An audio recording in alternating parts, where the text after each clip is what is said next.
a ação do Espírito Santo através da igreja, no livro também de Atos. E o texto áureo de hoje está lá em Atos 1, versículo 8. Mas recebereis a virtude do Espírito Santo, que há de vir sobre vós, e ser-me-eis testemunhas, tanto em Jerusalém, como em toda a Judéia e Samaria, e até aos confins da terra. Atos 1, 8. E a verdade prática da aula de hoje é a seguinte: nós vemos que essa expansão da igreja só mesmo por meio do poder do Espírito Santo. Porque hoje nós temos, né, pastora Regina, internet, Messenger, Twitters, tem tudo aí pra... Você faz uma coisa Facebook. Aqui, Facebook, Orkut, você faz uma coisa aqui, o mundo inteiro vê. O Beto ali, que tá fazendo as caretinhas ali, o seu rostinho pra nós ali, se ele fizer uma careta agora na internet, uma pessoa lá no Japão já vê. Mas nesse tempo aqui, a expansão, a universalização que a igreja teve foi graças ao poder do Espírito Santo, porque naquela época, a verdade prática nos traz hoje essa afirmação, que havia limitações locais naquela época. Então a igreja de Cristo, ela se universaliza e tem as suas conquistas, e se faz irresistível como o reino de Deus aqui na terra. E isso tudo graças ao poder do Espírito Santo. E é isso que nós vamos estudar nesse trimestre. A leitura bíblica em classe fica em Atos 1, do 1 ao 5. Fiz o primeiro tratado, ó Teófilo, acerca de tudo que Jesus começou, não só a fazer, mas a ensinar, até o dia em que foi recebido em cima, depois de ter dado mandamentos pelo Espírito Santo aos apóstolos que escolhera, aos quais também, depois de ter padecido, se apresentou vivo com muitas e infalíveis provas, sendo visto por eles por espaço de 40 dias e falando do que respeita ao reino de Deus. E estando com eles, determinou-lhes que não se ausentassem de Jerusalém, mas que esperassem a promessa do Pai, que disse ele, de mim ouvistes. Porque, na verdade, João batizou com água, mas vós sereis batizados com o Espírito Santo, não muito depois destes dias. Então aqui a gente já vê, Leonel, que não existia, né? Eles não eram batizados ainda com o Espírito Santo. Tudo isso aconteceu e tudo isso a gente vai ver em Atos e vamos aprender muito com isso. Então, basicamente, nós vamos informar para você o conteúdo geral de Atos. E aí, vamos para a segunda lição, né? Nós já estamos no dia 12 de janeiro, então nós já vamos também em seguida hoje para a segunda lição. E o conteúdo geral de Atos? O autor foi Lucas. O tema, a propagação triunfal do Evangelho pelo poder do Espírito Santo. A data, cerca de 63 depois de Cristo. Amém. Então aqui, pastora Regina, o que eu achei interessante é que nós, no livro de Atos, não encontraremos uma igreja perfeita, mas uma igreja poderosa e militante que espalha o Evangelho de Cristo sem impedimento algum. Então aqui se trata essa informação se trata da igreja primitiva, assim como acontece nos dias de hoje, na igreja atual. Também por meio do Espírito Santo, a igreja continua aí levando o Evangelho de Cristo sem impedimento. Mas a perfeição, aqui nós não devemos, no livro de Atos, de acordo mesmo com a aula de hoje, idealizar uma igreja primitiva perfeita, porque nós sabemos que, como nos dias de hoje, a igreja não é perfeita, possui os seus problemas, como todos, e nós sabemos que nós devemos perseverar e orar aí para superar essas dificuldades que existem hoje, assim como existia nos tempos passados, mas sabemos que o Espírito Santo do Senhor nos ajuda a superar essas dificuldades e vai conosco aí, assim como nós veremos aqui no decorrer dessa análise do conteúdo geral de Atos. E aqui nós vemos, pastora Regina, além dessas informações, que numa primeira parte nós vamos ter a introdução, que está lá no capítulo 1, dos versículos de 1 a 11.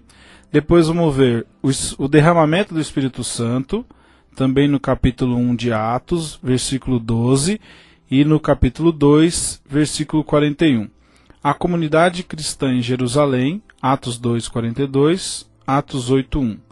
Depois, a perseguição, Atos 8, versículo 1, segunda parte, e Atos 9:31.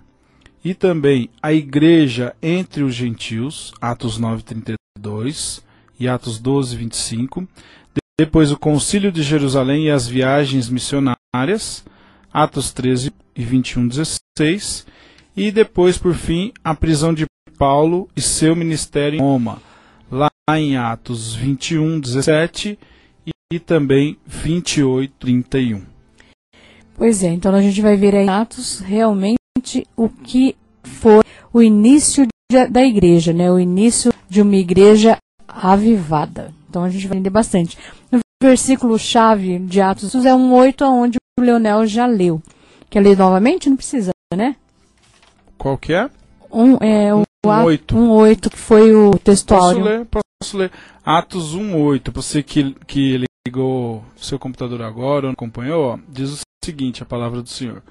Mas recebereis a virtude do Espírito Santo, que há de vir sobre vós, e ser-me-eis testemunhas, tanto em Jerusalém, como em toda a Judeia e Samaria, e até aos confins da terra.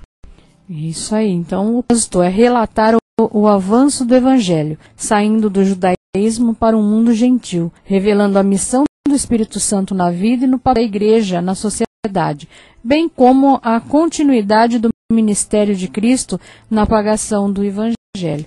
Então, basicamente, o livro de Atos é isso, né? Onde nós vamos aprender esse trimestre, vamos ficar aí bem por dentro de todas estas coisas, e é tremendo, que aí a gente vai ver as coisas que foi do passado que acontecem ainda hoje, né? Então, é uma coisa que não ficou só nos 63 anos depois de Cristo, não. Ela continua até hoje. Eu tenho aqui uma reflexão, vou falar para vocês. Pela fé em Jesus Cristo e através do poder do Espírito Santo, a igreja cristã pode ser um agente de mudanças. Bíblia de estudo, aplicação pessoal. Isso está na Bíblia de estudo, na aplicação pessoal. Amém. Então vemos aqui que Lucas, em 63 depois de Cristo, ele é o autor do livro de Atos aqui, e ele participa da história da igreja primitiva, não somente como autor, mas como um personagem presente e ativo. Então, esse é a primeira observação desse nosso tópico inicial sobre o papel de Lucas, né, durante a história da igreja primitiva. E depois nós temos um acontecimento também que antecedeu o Pentecostes, que foi exatamente, aliás, temos dois acontecimentos. Temos a ascensão de Cristo e a eleição apostólica de Matias. Então esses acontecimentos foram os eventos que antecederam o Pentecostes. E aí nós vamos aqui para os 6 eventos missionários que mostram como a Igreja de Cristo expande-se de Jerusalém até os confins da terra. Aqui está assim, a expansão em Jerusalém, a expansão na Judéia e Samaria e a expansão entre os gentios, compreendendo as 4 viagens missionárias de Paulo. Então, Paulo realmente levou aí a palavra. E nós temos aí a expansão em Jerusalém, né? Nenhum líder judeu poderia imaginar que logo após a morte de Jesus Cristo, a igreja cristã inaugurada no Pentecostes esparramar-se-ia tão celeramente por toda Jerusalém. Então a gente vê que foi rápido, né, Leonel? Foi rápido a expansão. E a expansão da igreja na Judéia e Samaria. A morte de Estevão foi o que iniciou a perseguição que culminaria com a diáspora da igreja hebreia, porque os irmãos foram espalhados graças à arbitrariedade das autoridades judaicas.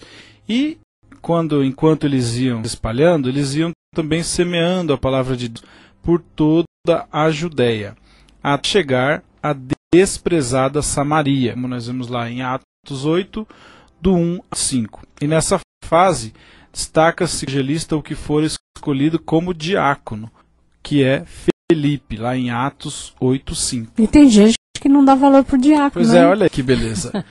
Eu já até cheguei a lembrar de fato para os irmãos. Beto? Olha, o missionário Felipe era diácono, ó, que beleza. Então, assim como todo trabalho que é feito na igreja, o trabalho do diácono aqui destacado já no livro de Atos. É isso, e a expansão da igreja entre os gentios foi aí no início, né, de Atos, que começou em Pedro, mas o que se destacou mesmo na segunda parte foi Saulo de Tarso, né, foi Paulo, que foi o campeão de Cristo. 6 viagens missionárias levou o evangelho ao extremo ocidental no mundo então conhecido sem impedimento algum. Então ele levou o evangelho ao extremo ocidental do mundo, então conhecido sem impedimento algum. Atos 13, 28. Então ele realmente correu aí atrás, correu aí ao resto do mundo e levou. Ele conseguiu fazer isso e levar, então foi bem rápido. E eu creio que o avivamento, quando ele chega, Leonel, ele chega para mudar mesmo, para transformar as vidas, as situações e as igrejas. Então, por isso, nós temos que orar muito por esse avivamento e conhecer como o avivamento em Atos, assim a gente vai buscar esse avivamento para hoje ainda. De uma forma impactante, né? Impactante. E agora nós vemos aqui o propósito de Atos dos Apóstolos. Então temos aqui, em primeiro lugar, narrar a expansão da igreja. Como a igreja de Cristo, inaugurada pelo Espírito Santo em Jerusalém, veio a tornar-se na universal e invisível Assembleia dos Santos. Foi justo para responder a esta pergunta que Lucas escreveu os Atos dos Apóstolos, metódica e sistematicamente. Mostra ele como a igreja transcendeu as fronteiras da Judeia para universalizar-se nos confins da terra. Atos 1, 1 ao 15. E justificar aí os atos, né, dos apóstolos, a gente vê aqui que foi de maneira sutil, bastante evidente. Então Lucas destaca o mandamento do Cristo que justifica não apenas a expansão da igreja, como a sua universalização, mas recebereis a virtude do Espírito Santo que há de vir sobre vós, e sereis testemunhas, tanto em Jerusalém, como em toda a Judéia e Samaria, e até aos confins da terra. Atos 1, 8. Evangelizar e fazer missões é a nossa obrigação. Foi isso que o Senhor nos ensinou, isso que Ele deixou para nós, né? Evangelizar é levar a palavra do Senhor àqueles que não a conhecem, e fazer missões é exatamente isso, né? Não é só dentro da nossa casa ou dentro da nossa igreja, ao contrário, é fora, né? Nós temos que fazer dentro, mas precisamos fazer fora também. Isso é missões, esse é o trabalho das missões e esse é o trabalho do evangelista, que é a nossa primeira missão, né? A missão primeira do cristão é levar a palavra do Senhor a todas as criaturas. Amém. Então esse foi o segundo propósito de Atos dos Apóstolos, né?